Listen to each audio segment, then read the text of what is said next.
ত্রিপুরা বিধানসভার বাজেট অধিবেশনের সমাপ্তির দিন তথা শেষ দিনেও অনুপস্থিত বিরোধী বেঞ্চের সিপিআইএম বিধায়করা।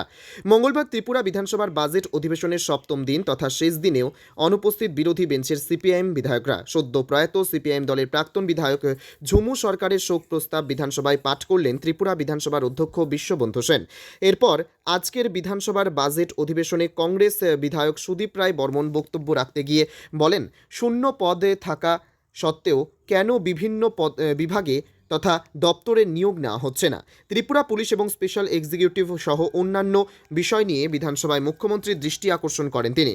ত্রিপুরা মেডিকেল কলেজের অধ্যাপক সোমা চৌধুরীর বিরুদ্ধে আর্থিক দুর্নীতির অভিযোগ সংক্রান্ত বিষয়ে ক্রাইম ব্রাঞ্চ তদন্ত করছে, কেউই ছাড় পাবে না। বিধানসভায় স্পষ্ট বার্তা মুখ্যমন্ত্রী ডাক্তার মানিক সাহার। কংগ্রেস বিধায়ক সুদীপ রায় বর্মনের এক প্রশ্নের উত্তরে ত্রিপুরার সরকারি কর্মচারীদের বকেয়া ডিএ মিটিয়ে দেওয়ার আশ্বাস দিলেন অর্থমন্ত্রী প্রণজিৎ সিংহ রায়। সরকারি কর্মচারীদের অষ্টম বেতন কমিশন ত্রিপুরা সরকারের বিবেচনাধীন। মঙ্গলবার বিধানসভার বাজেট অধিবেশনে এই কথা জানান অর্থমন্ত্রী প্রণজিৎ সিংহ রায়।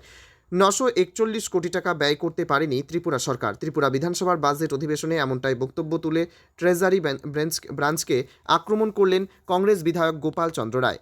তিনি বলেন, বেকারদের চাকুরি হয় না, বিভিন্ন জায়গায় রাস্তাঘাটের অবস্থা বেহাল হয়ে রয়েছে, হাসপাতালে উন্নয়ন হয় না, ওষুধ কেনা যায় না, তাহলে কেন ব্যয় হবে অর্থ?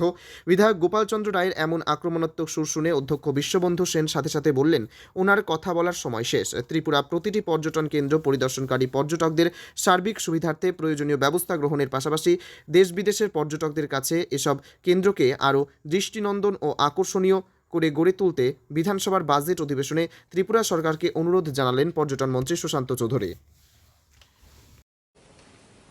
বর্তমান অর্থবর্ষে এই পে কমিশন গঠন করার কোনো পরিকল্পনা রাজ্য সরকারের রয়েছে কিনা?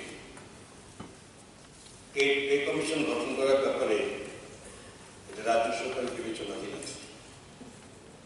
যদি থাকে তবে কবে নাগাদ ঘোষণা করা হবে? এখন প্রশ্ন উত্তরের পরিপ্রেক্ষিতে প্রশ্ন আছে।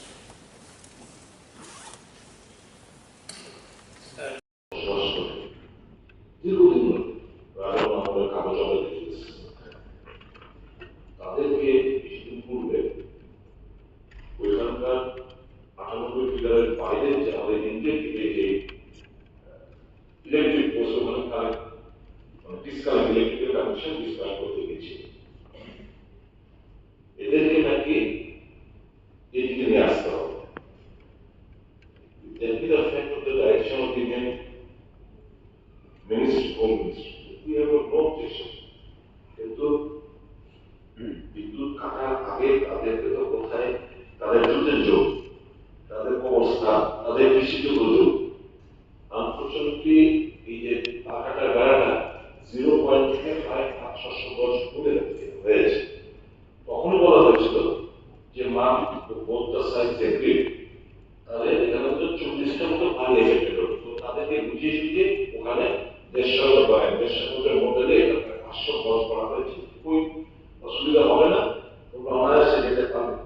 মাননীয় মুখ্যমন্ত্রী শুধু এটাই নয়, যাকে দেখলাম শুনলাম চেকপোস্ট নিশ্চিত ভারতীয় লাগবে। আমরা কটা সামান কিনবো, প্রত্যেকটি ফ্যামিলির ইনস্ট্রাকশন খাতা, দুটো সামান নিয়ে গেলে পুরো লেখা হবে বাংলাদেশে হবে বেচবে চিনি 500, এক সপ্তাহের মধ্যে 500 চিনি বেশি লাগবে না। তাহলে তুমি 1 কেজি কেন চিনি দেবে, চিনি বিক্রি করবে ওখানে। They are treated like slaves and dogs, and dogs get better treatment. কিন্তু তারা ইন্ডিয়ান নাগরিক হওয়া সত্ত্বেও তাদের সঙ্গে অসভ্য আচরণ করা হচ্ছে।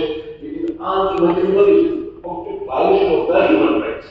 আমি মাননীয় মুখ্যমন্ত্রীর সাথে অনুরোধ করবো যে দয়া করে they are all Indian citizens by birth, they are living আমরা এখানকার জনপ্রতিনিধি এসছি রিপ্রেজেন্ট করছি বা আপনার ছেলে আগে ছিলেন, বহুদিন আগে ছিলেন, আমরা ভাই স্যার আমাদের থেকে এরা ইন্ডিয়ান নাগরিক হতে বেশি। They have been living, I see in the room my eyes. ঠিক আছে, আসলে দেশের মুসলমান আগে কাজ দেখেছি স্যার। আমার অনুরোধ থাকবে মাননীয় মুখ্যমন্ত্রী, I spoke to the district minister best.